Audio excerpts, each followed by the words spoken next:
जय हिंद दोस्तों, universe AI में आप सभी का स्वागत है। आज हम भारत के संवैधानिक इतिहास के दो सबसे महत्वपूर्ण पड़ावों को समझने वाले हैं, 1919 और 1935 के अधिनियम।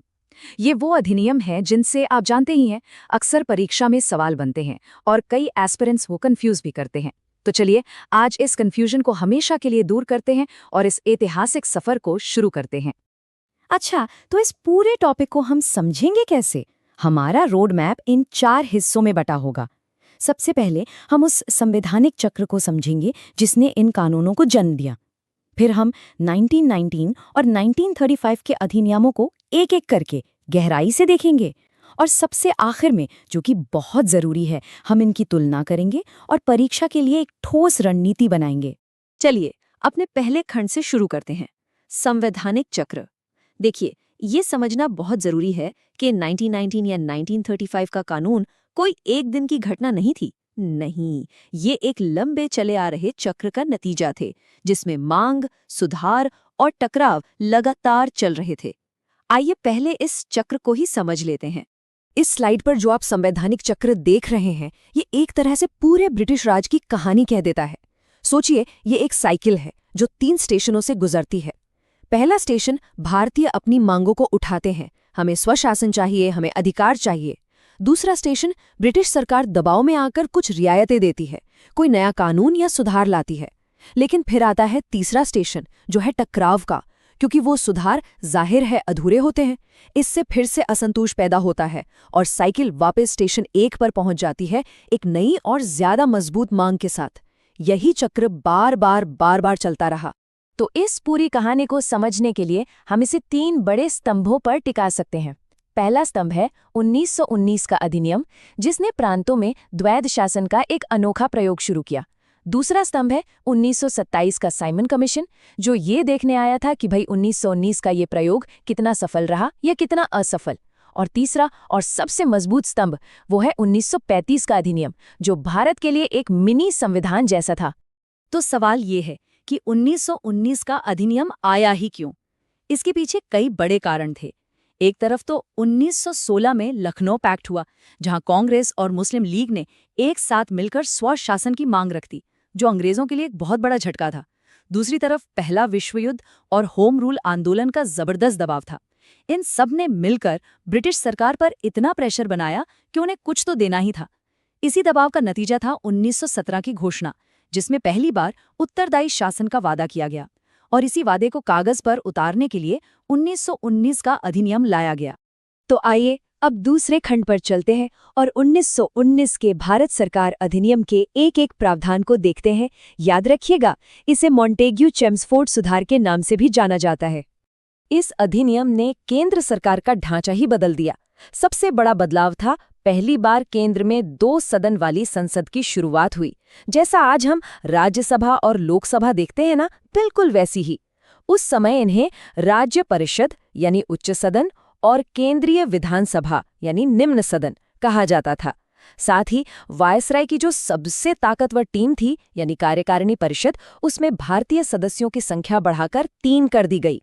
ये एक छोटा ही सही पर एक महत्वपूर्ण कदम था। अब आते हैं इस अधिनियम के सबसे चर्चित और विवादास्पद हिस्से पर, प्रांतों में द्वैध शासन या डायरकी।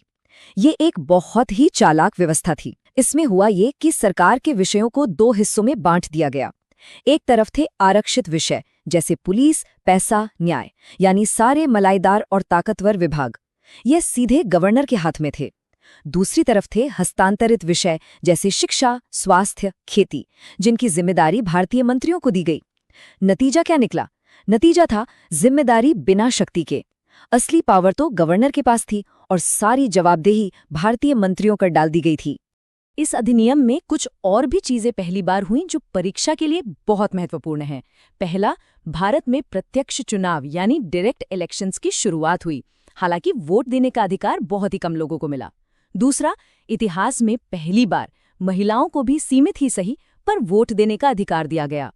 तीसरा, बांटो और राज करो की नीति को आगे बढ़ाते हुए पृथक निर्वाचन का दायरा सिखों, ईसाइयों और एंग्लो इंडियंस तक फैला दिया गया। और चौथा, केंद्र और प्रांतों के बजट को पहली बार अलग अलग किया गया, जिससे प्रांतों को थोड़ी वित्तीय स्वतंत्रता मिली। तो फिर सवाल ये है कि ये अधिनियम सफल क्यों नहीं हुआ? इसकी सबसे बड़ी कमियां देखिए। पहली, केंद्र में कोई जिम्मेदार सरकार नहीं थी, सारी की सारी शक्ति वाइसरॉय के पास थी। दूसरी, विषयों का बंटवारा बड़ा अजीब था। आप ही सोचिए, सिंचाई विभाग गवर्नर के पास है और कृषि विभाग भारतीय मंत्री के पास। ये भला कैसे काम कर सकता था? और तीसरी और सबसे बड़ी कमी, गवर्नर के पास असीमित शक्ति थी। वो किसी भी मंत्री की सलाह को एक झटके में वीटो कर सकता था। मतलब विश्लेषण बिल्कुल साफ है, ये सुधार का एक दिखावा था, जबकि असली मकसद अपना नियंत्रण बनाए रखना था। ठीक है, अब हम अपने तीसरे और सबसे महत्वपूर्ण खंड पर आते हैं, भारत सरकार अधिनियम 1935। ये ब्रिटिश भारत में पारित सबसे लंबा और सबसे जटिल अधिनियम था और इसे अक्सर मिनी संविधान भी कहा जाता है। 1935 के अधिनियम की कहानी शुरू होती है साइमन कमीशन से। इसे 1927 में यह जांचने के लिए भेजा गया था कि 1919 का एक्ट कैसा काम कर रहा है, लेकिन इसमें एक भी भारतीय सदस्य नहीं था, इसीलिए इसे व्हाइट मैन कमीशन कहकर पूरे देश में इसका जबरदस्त बहिष्कार हुआ।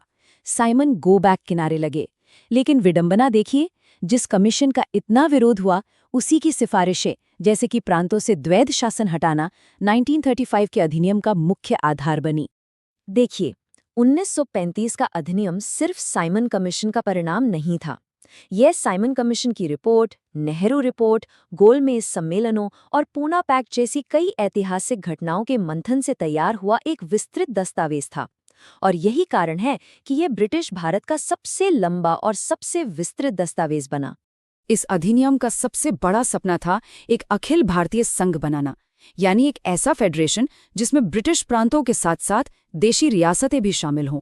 शर्त ये थी कि प्रांतों को तो जुड़ना ही था, लेकिन राजा महाराजाओं की रियासतों को ये छूट दी गई कि वो चाहे तो जुड़ें या ना जुड़ें, और यहीं पर यह योजना फेल हो गई। रियासतों ने अपने अधिकार खोने के डर से इसमें शामिल होने से साफ इनकार कर दिया, और ये अखिल भारतीय संघ का सपना बस कागज पर ही रह गया। शक्तियों के बंटवारे के लिए इस अधिनियम ने वो व्यवस्था बनाई जो आज भी हमारे संविधान में मौजूद है। पहली बार 3 सूचियां बनाई गईं, जैसा आप यहाँ देख सकते हैं, संघीय सूची, प्रांतीय सूची और संवर्ती सूची। लेकिन यहाँ एक बहुत बड़ा ट्विस्ट था। बची खुची शक्तियां, जिन्हें अवशिष्ट शक्तियां कहते हैं, वो न तो केंद्र को मिली न प्रांतों को। वो सारी की सारी शक्तियां वाइसरॉय ने अपने पास रख लीं। ये नियंत्रण का एक और बहुत बड़ा उदाहरण था। यहाँ एक बहुत ही दिलचस्प बदलाव हुआ। प्रांतों में जो द्वैध शासन का फेल हो चुका प्रयोग था, उसे पूरी तरह खत्म कर दिया गया और प्रांतों को प्रांतीय स्वायत्तता दे दी गई। यानी अब प्रांतीय सरकारें अपने मामलों के लिए ज्यादा जिम्मेदार थीं। लेकिन मजे की बात देखिए, यही द्वैध शासन का मॉडल जो प्रांतों में फेल हुआ था, उसे अब केंद्र में लागू करने का प्रस्ताव रखा गया। ये एक तरह से पुरानी बोतल में नई शराब जैसा था। इस अधिनियम की कुछ देन आज भी हमारे साथ हैं, जो बहुत महत्वपूर्ण हैं। देश की अर्थव्यवस्था को संभालने के लिए भारतीय रिजर्व बैंक यानी आरबीआई की स्थापना इसी एक्ट के तहत हुई। भारत की सुप्रीम कोर्ट का पूर्वज यानी फेडरल कोर्ट भी 1937 में इसी कानून के तहत बना, और वोट देने का अधिकार भी बढ़ाया गया, जिससे अब देश की लगभग 10% आबादी वोट कर सकती थी। ये वाकई एक बड़ा कदम था। लेकिन इस अधिनियम में भी गंभीर कमियां थीं। इसमें डोमिनियन स्टेटस का कोई जिक्र नहीं था, इसकी अपनी कोई प्रस्तावना नहीं थी, और इसमें मूल अधिकार भी शामिल नहीं थे। सबसे बड़ा हिडन ट्रैप या छिपा हुआ जाल था गवर्नर की विशेष जिम्मेदारियां। प्रांतीय स्वायत्तता के बावजूद गवर्नर के पास वीटो और अध्यादेश जारी करने की इतनी व्यापक शक्तियां थीं कि उन्होंने वास्तविक शक्ति को हमेशा ब्रिटिश नियंत्रण में ही रखा। इस अधिनियम ने भारत का नक्शा भी बदला। जैसा कि आप मैप पर देख सकते हैं, सिंध को बॉम्बे से अलग कर एक नया प्रांत बनाया गया। उड़ीसा को भी एक अलग प्रांत का दर्जा मिला, और सबसे बड़ा भौगोलिक बदलाव, बर्मा, जो आज म्यांमार है, उसे भारत से हमेशा के लिए अलग कर दिया गया। साथ ही लंदन में बैठी भारत परिषद, जो एक तरह से सुपर बॉस की तरह काम करती थी, उसे भी खत्म कर दिया गया। ठीक है, तो अब हम अपने अंतिम और सबसे जरूरी खंड पर चलते हैं, तुलना और परीक्षा रणनीति। यहाँ हम उन मुख्य बिंदुओं को समेकित करेंगे जो परीक्षा के लिए सबसे ज्यादा महत्वपूर्ण हैं। अब इन दोनों अधिनियमों को आमने सामने रखकर देखते हैं ये टेबल आपके एग्जाम के लिए एक तरह से गोल्ड माइन है। पहला अंतर द्वैध शासन। 1919 में ये प्रांतों में था, 1935 में इसे प्रांतों से हटाकर केंद्र में लगा दिया गया। दूसरा, 2 सदन वाली व्यवस्था। 1919 में ये सिर्फ केंद्र में थी, 1935 में इसे 6 प्रांतों तक बढ़ा दिया गया। तीसरा, शक्तियों का विभाजन। 1919 में सिर्फ 2 सूचियां थीं, 1935 में 3 सूचियां बनाई गईं। और चौथा, मताधिकार। 1919 में जो बहुत सीमित था, 1935 में बढ़कर देश की 10% आबादी तक पहुंच गया। अगर मेंस में 1935 के एक्ट पर सवाल आता है तो एक बेहतरीन उत्तर के लिए इस स्ट्रक्चर को फॉलो करें। इंट्रो में साइमन कमीशन और गोलमेज सम्मेलनों का बैकग्राउंड दें। बॉडी के पहले हिस्से में एक्ट के पॉजिटिव पॉइंट्स बताएं, जैसे अखिल भारतीय संघ, 3 सूचियां, आरबीआई की स्थापना। बॉडी के दूसरे हिस्से में इसकी कमियां बताएं, जैसे प्रस्तावना का न होना और गवर्नर की असीमित शक्तियां। और कंक्लूजन में ये जरूर लिखें कि तमाम कमियों के बावजूद हमारे आज के संविधान का ढांचा काफी हद तक इसी अधिनियम से प्रेरित है। और अब प्रीलिम्स के लिए कुछ रैपिड फायर फैक्ट्स। ये प्रीलिम्स बूस्टर आपको याद रखने ही रखने हैं। द्वैध शासन की ट्रिक क्या है? 19 में प्रांत रोए, 35 में केंद्र। आरबीआई और फेडरल कोड कब बने? 1935 के एक्ट से।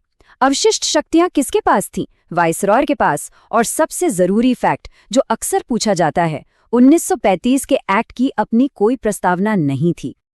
अंत में ये समझना जरूरी है कि ये अधिनियम सिर्फ इतिहास के पन्ने नहीं है, ये हमारे संविधान की नींव है, हमारे स्वतंत्रता सेनानियों के संघर्ष का नतीजा है।